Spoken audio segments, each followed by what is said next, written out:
और आइए सीधे आपको लेकर चलते हैं, क्या कह रहे हैं तेलंगाना के मुख्यमंत्री रेवंत रेड्डी, सुनते हैं। देश तरक्की करने के लिए जो कोशिश किया, उनके कोशिश की वजह से बाक्रानंगल डैम से लेकर नागार्जुन सागर तक, श्रीशैलम डैम से लेकर श्रीराम सागर तक हिंदुस्तान में कोने कोने में जो इरिगेशन प्रोजेक्ट्स बना हुआ है और एजुकेशन के लिए यूनिवर्सिटीज, आज हिंदुस्तान दुनिया से जो मुकाबला कर रहा है, first prime minister Pandit Jawaharlal Nehru ji ने जो एजुकेशनल रिफॉर्म्स, एजुकेशन रिवोल्यूशन लाने की वजह से कोने कोने में यूनिवर्सिटीज आए। आज के तारीख में नौजवान लोग doctors, lawyers, engineers, IAS, IPS, scientist, ये सब सारे बनने के लिए उन्हीं का कोशिश हासिल की। और Indira ji green revolution, nationalised banks, बहुत सारे पॉलिटिकल रिफॉर्म्स ने इंदिरा जी ने किए। नेहरू जी से लेकर इंदिरा जी तक इस देश में गरीब हटाओ स्लोगन से लेकर हर जनता को रोटी, कपड़ा और मकान देने के लिए कोशिश की। उसके बाद Rajiv Gandhi, PV Narasimha Rao, another 30 years, they have taken a policy decision cautiously, closed economy से लेकर ओपन इकोनॉमी तक, कंप्यूटर से लेकर टेलीकॉम रेवोल्यूशन तक, वोटिंग राइट 21 ईयर्स से लेकर 18 ईयर्स बनाने के लिए इस देश यूथ को वोट देने का हक, चुनने का हक, इस देश का प्रधानमंत्री कौन बन सकता है, 18 साल का लड़का जो डिसीजन दे सकता है, प्रधानमंत्री से लेकर पंचायत प्रेसिडेंट तक power transfer, constitutional amendment 73, 74, local bodies को जो महात्मा गांधी जी ने सोच रहा था, गांव गांव में जो डेमोक्रेटिक सिस्टम इवॉल्व करने के लिए राजीव गांधी जी ने कोशिश की है। राजीव गांधी जी ने इस देश में जो कंप्यूटर, जो टेलीकॉम रेवोल्यूशन लाए, उनके वजह से आज एबीपी नेटवर्क से लेकर जो भी नेशनल मीडिया या otherwise we are competing with other world just because of Rajiv Gandhi decisions. जब पीवी नरसिम्हा राव जी, यहीं के हम गर्व से कहते हैं कि पीवी नरसिम्हा राव इस धरती का पुत्र, तेलंगाना से ग्राम पंचायत सरपंच से लेकर इस देश का प्रधानमंत्री बने, इस देश को राइजिंग इंडिया जो स्टेटस दिए, that is PV Narasimha Rao, वो हमारा इस धरती का पुत्र। क्लोज्ड इकोनॉमी को ओपन इकोनॉमी किए, एलपीजी, लिबरलाइजेशन, प्राइवेटाइजेशन, ग्लोबलाइजेशन, बाकी को दुनिया को मुकाबला करने के लिए इतना शक्ति दिए इस देश को।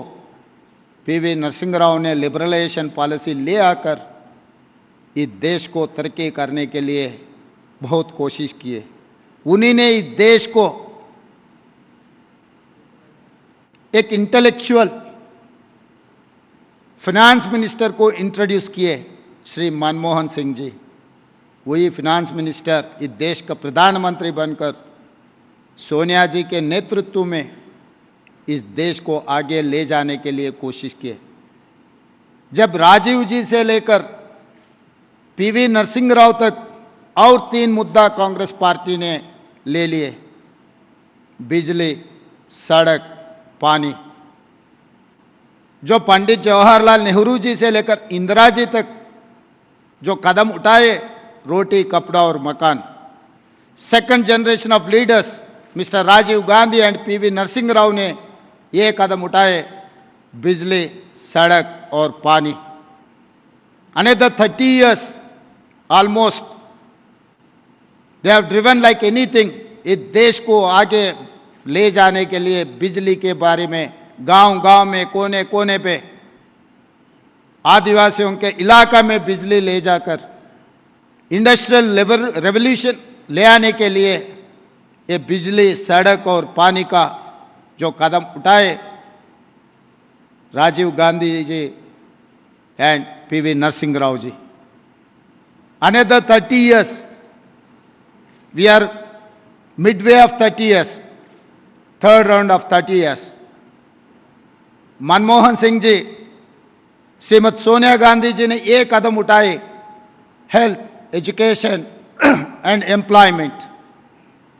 These Navratnas lifeline for the country. ये नवरत्नास इस देश को दिए 140 करोड़ लोगों को आज के तारीख में रोटी, कपड़ा और मकान, बिजली, सड़क, पानी, हेल्थ, एजुकेशन, एम्प्लॉयमेंट जो मिल रहा है, उसी के ऊपर आज देश चल रहा है. ये पूरा तैयारी ये प्लाटर ने, कांग्रेस पार्टी ने तैयार करके देने के बाद तीसरी बार नरेंद्र मोदी जी ने इस देश का प्रधानमंत्री बने. मैं आज पत्रकारों के सामने यह सवाल पूछना चाहता हूं इस देश के प्रधानमंत्री को, तीसरी बार आप प्रधानमंत्री बने, अच्छा है आपके लिए, आपके पार्टी के लिए, मगर देश में आप कौन सी रेवोल्यूशन लाए? इस जाति को आप क्या दिए? बार बार इमोशनल मुद्दों को उठाकर चुनाव जीतने के लिए कोशिश कर, एक चुनाव के बाद दूसरे चुनाव के लिए आप लोग तैयारी कर रहे हैं, मगर इस जनता के लिए आपने क्या किया? अब क्या देने के लिए कोशिश की आपके पार्टी ने? हर पार्टी को तोड़ने का, नहीं तो इमोशनल मुद्दों को राजनीति में ले आकर सरकार चलाने के लिए कोशिश किए. अब हां, जरूर कुछ किए, किसान के खिलाफ काला कानून लाए, बेरोजगारी दी है इस देश को. इस देश में साउथ नॉर्थ एक डिवीजन लाने के लिए आप कोशिश कर रहे हैं. जब जब कांग्रेस पार्टी सत्ता में थे, जब जब कांग्रेस पार्टी के नेता लोग प्रधानमंत्री अगर बने, नॉर्थ इंडिया से अगर प्रधानमंत्री बने तो साउथ इंडिया को राष्ट्रपति देने का एक रिवाज थे. That is why so many president of India from Telangana और साउथ इंडिया, नीलम संजीव रेड्डी से लेकर अब्दुल कलाम तक इस देश का राष्ट्रपति बने साउथ से. इसीलिए there is an gentleman agreement between north and south. But you have refuse to give anything to south. हमारा वोट चाहिए, हमारे पैसे चाहिए, मगर वापस आप नफरत देने के लिए कोशिश कर रहे हैं. और मनमोहन सिंह जी, सोनिया जी आने के बाद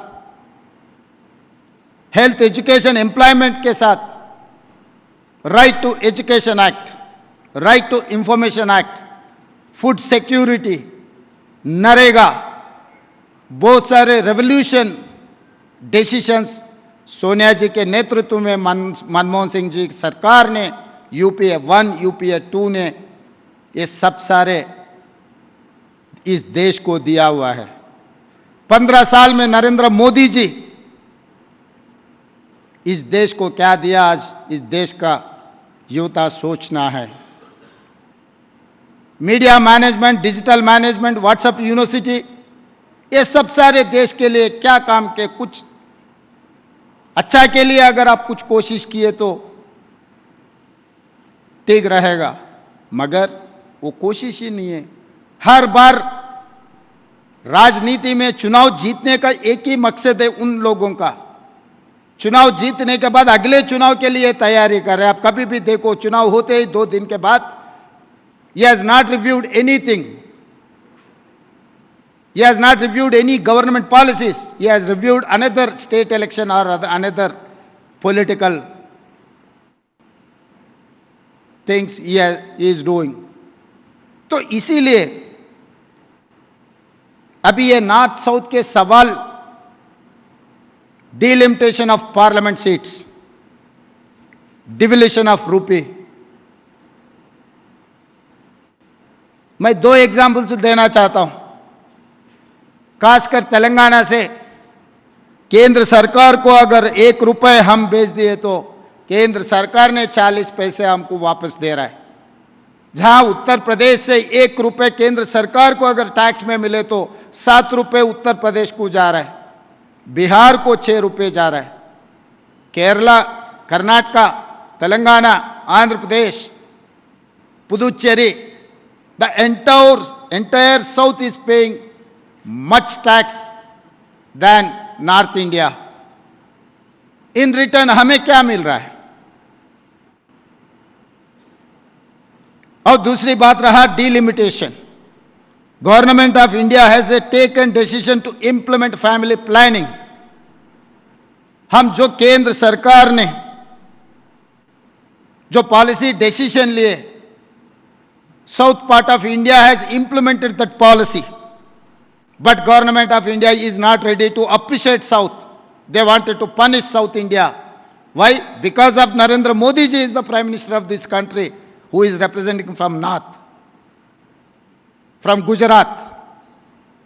Straight I am asking Narendra Modi ji को, आप गुजरात में गिफ्ट सिटी दे सकते हैं, बुलेट ट्रेन दे सकते हैं, सब कुछ, सेमीकंडक्टर इंडस्ट्री जो भी आए आप गुजरात को ले जाने के लिए कोशिश कर रहे हैं। मगर आप दूसरे हाथ से ये कह रहे हैं कि इंडियन इकोनॉमी $5 ट्रिलियन इकोनॉमी बनाने के लिए कोशिश कर रहा है। खाली गुजरात से $5 ट्रिलियन इकोनॉमी बढ़ेगा इस देश में?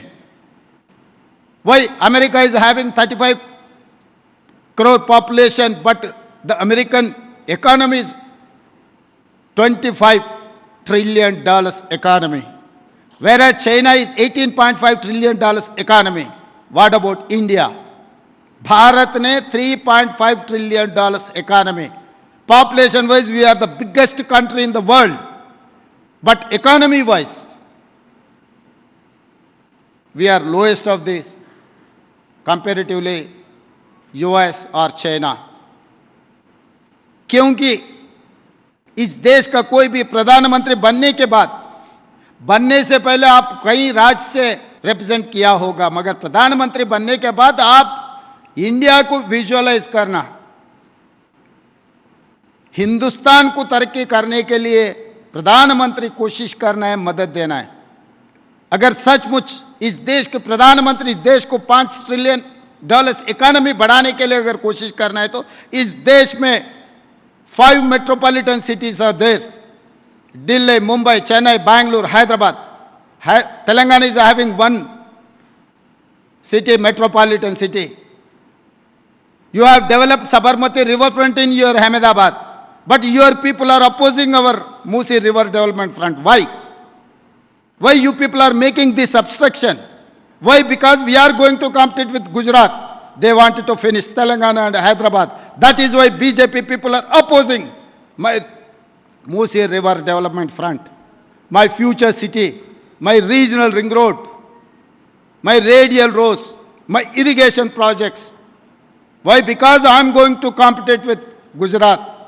It is not vibrant Gujarat. It is a fact that vibrant Telangana, raising Hyderabad. They know that Congress party जनता की सरकार आज के तारीख में तेलंगाना तरक्की के लिए जो कोशिश कर रहा है उसको रोकने के लिए भारतीय जनता पार्टी, भारतीय राष्ट्र समिति दोनों मिलकर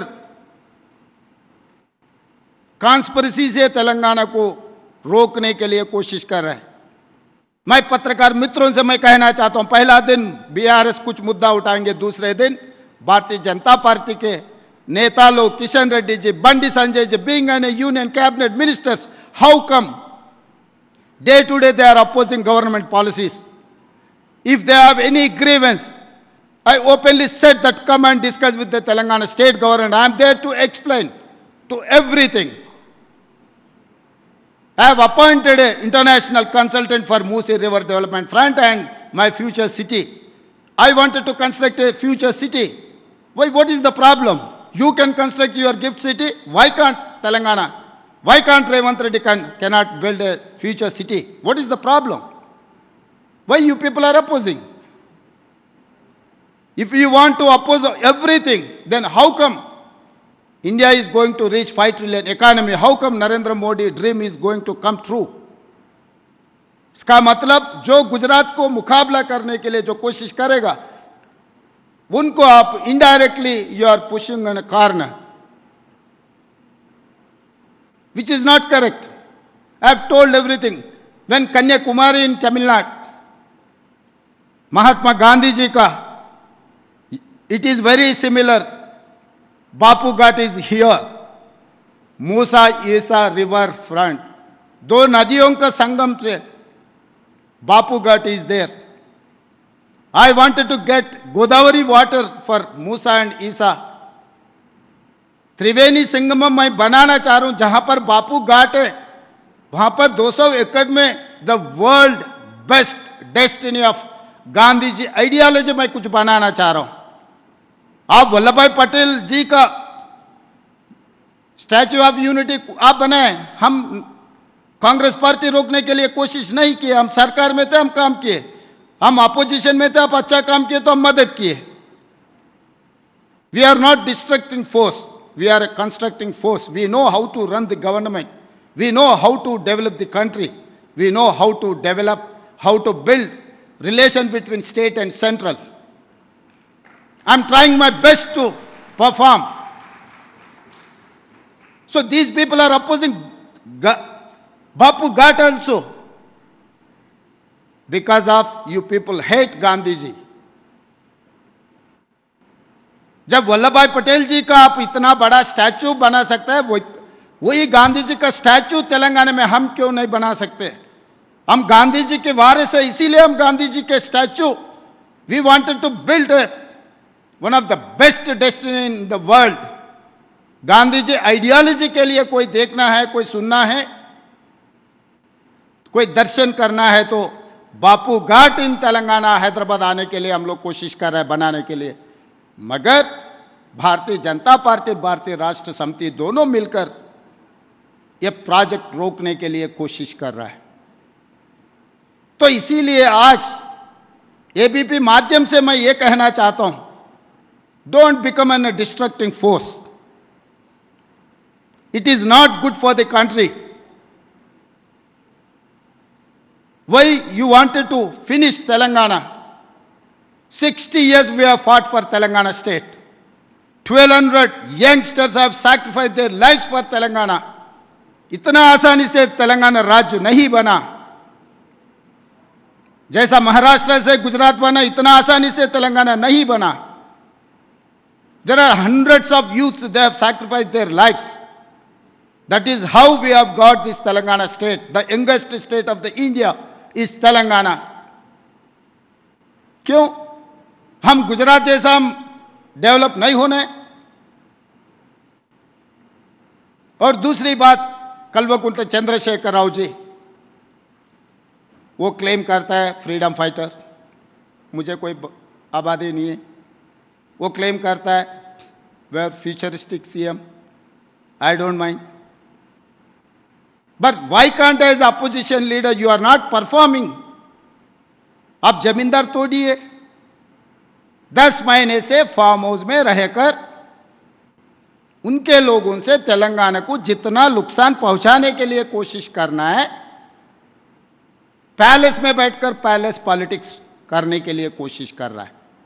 मैं आज पत्रकारों से पूछ रहा हूं, लीडर ऑफ अपोजिशन कहीं पर इस देश में 10 साल मुख्यमंत्री सरकार चलाए सो वाले 10 बार सेक्रेटेरिएट को नहीं आया, 10 महीने से एक बार भी असेंबली को नहीं आया। एक दिन गवर्नर स्पीच में आया, 10 मिनट बैठकर उठ के चला गया। कोई लीडर ऑफ अपोजिशन 10 महीने में एक बार भी असेंबली में आकर नहीं बैठा, जनता के तरफ आवाज नहीं उठाया, वो आदमी लीडर ऑफ अपोजिशन बनने के लिए, रहने के लिए हक है क्या? आप लोग सोचो। उनको डेमोक्रेसी में अगर भरोसा है तो क्यों बाहर नहीं आ रहा है?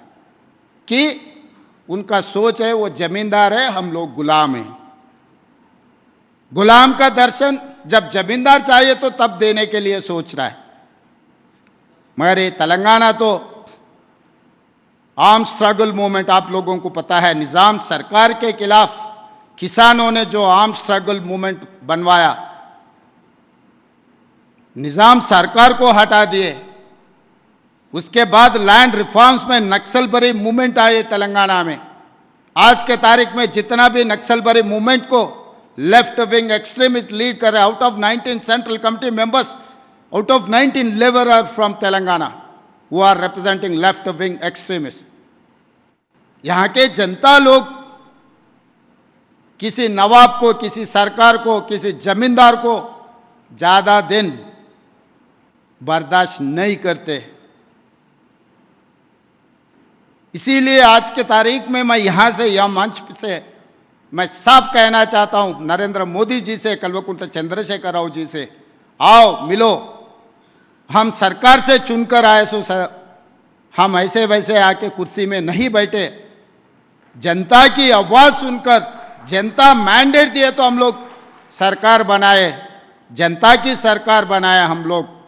सरकार को चलने दो, अगर आपको पसंद नहीं है तो घर में बैठ जाओ, हमको कोई दिक्कत नहीं है, मगर रोकने के लिए कोशिश की है ना, वो जनता देख लेंगे। क्योंकि आपको सरकार से उठा के अपोजिशन स्टेटस दिए, मगर पार्लियामेंट में 4 महीने में आपका बीआरएस का परफॉर्मेंस देकर पार्लियामेंट चुनाव में 0 दिए, 17 सीटों में हरा दिए, 7 सीटों में डिपॉजिट जब्त हो गए। 37% वोट से 16% वोट तक बीआरएस के सरकार, और 4 महीने में वोट गिर चुका है। तो जनता time and again they are giving their verdict. He has to understand, he has to learn from the public. जनता क्या सोच रहा है, जनता क्या चाह रहा है। तो आपको कुछ केसेस है, हमें पता है, आपको कुछ मजबूरियां हैं, वो मजबूरी से आप मोदी को जिताने के लिए जो कोशिश कर रहे हैं। 7 सीटों में इनका डिपॉजिट जब्त हो गया, 7 के 7 सीट भारतीय जनता पार्टी ने जीता था लोकसभा चुनाव में। लोग इतना अंधा नहीं है, आप क्या कर रहे हैं, कहां पहुंचा रहे हैं आपके वोट को, आपके दोस्तों को। मैं चुनाव से पहले कहा था, भारतीय जनता पार्टी को इस बार, पहले कहा था वो लोग इस बार 400 पार, मैं कहा था 240। 2 महीने पहले मैं कहीं पत्रकार के इंटरव्यू में मैं कहा था that 240, I have told 240 that. Narendra Modi ji को 240 सीट्स मिले, केसीआर को 1 सीट भी मिलने वाले नहीं है। मैं कहा था चुनाव से पहले, 1 सीट भी नहीं मिला उनको। मगर इस बार ये 2 सरकार, राज्य में जो काम किया हुआ है, केंद्र में जो सरकार है, तेलंगाना तरक्की के लिए अगर आप लोग कोशिश नहीं किए तो अब दोनों को अपोजिशन स्टेटस भी दोबारा नहीं मिलने वाले। इसीलिए आज के तारीख में तेलंगाना राइजिंग हैदराबाद के लिए जो मदद करेगा, उन लोगों को तेलंगाना जनता वेलकम करने वाले हैं। आप हैदराबाद में आकर ये इतना अच्छा प्रोग्राम बनवाए, हम दिल से आप लोगों को बधाई देना चाहता हूं कि Hyderabad is one of the metropolitan city. Hyderabad is the place for everything. People are saying that you compete with Bangalore, you compete with Mumbai. But I don't want to compete with any city in India. I wanted to compete with world. I wanted to compete with New York, London, Tokyo. That is what my capacity, that is what my dream. Come and join with us. Dream हम पूरे करने के लिए आपका मदद जरूरी है। धन्यवाद मित्रों।